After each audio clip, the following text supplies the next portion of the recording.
জ্ঞানপীঠ বঁটা বিজয়িনী ডক্টৰ মামণি ৰয়ছম গোস্বামীয়ে স্থাপন কৰা দক্ষিণ পূব এছিয়াৰ ৰামায়ণী গৱেষণা কেন্দ্ৰৰ সৌজন্যত অসমীয়া ভাষাত ৰচনা প্ৰতিযোগিতাৰ আয়োজন কৰা হৈছিল অলপ দিনৰ আগতে। মূলতঃ ছাত্ৰ-ছাত্ৰীসকলৰ বাবে মুকলি থাকিব লগা এই ৰচনা প্ৰতিযোগিতা দুটা শাখাত বিভক্ত আছিল। প্ৰথমটো অৰ্থাৎ ক শাখাত অষ্টমৰ পৰা দ্বাদশ শ্ৰেণীলৈ পঢ়ি থকা ছাত্ৰ-ছাত্ৰীয়ে আৰু দ্বিতীয়টো অৰ্থাৎ খ শাখা মুকলি আছিল স্নাতকৰ পৰা স্নাতকোত্তৰ মহলাৰ ছাত্ৰ-ছাত্ৰীসকলৰ বাবে। এই কথা প্ৰকাশ কৰে দক্ষিণ পূব এছিয়া ৰামায়ণী গৱেষণা কেন্দ্ৰই।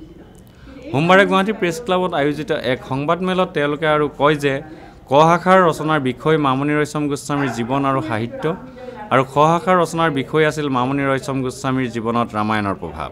ফলাফল অনুসৰি ক শাখাৰ প্ৰথম স্থান পাইছে হিমাশ্ৰী বুঢ়াগোহাঁই খোৱাং উচ্চতৰ মাধ্যমিক বিদ্যালয়, দ্বিতীয় দেৱশংকৰ দত্ত প্ৰাগজ্যোতিষ কলেজ, তৃতীয় সংঘমিত্ৰা ৰাজনন্দিনী শইকীয়া কিৰণ একাডেমী জুনিয়ৰ কলেজ ধেমাজি আৰু খ শাখাৰ ফলাফল অনুসৰি প্ৰথম স্থান ৰদালি চেতিয়া শিৱসাগৰ ছোৱালী কলেজ, দ্বিতীয় দিগন্তলাল ঠাকুৰীয়া গুৱাহাটী বিশ্ববিদ্যালয় আৰু তৃতীয় ৰাতুল শৰ্মা গুৱাহাটী বিশ্ববিদ্যালয়।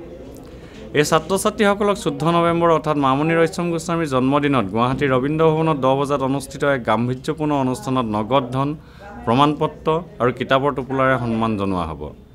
কেমেৰা পাৰ্চন সুশান্ত দাসৰ সৈতে অমৰদীপ গগৈ, চেণ্টিনেল নিউজ গুৱাহাটী।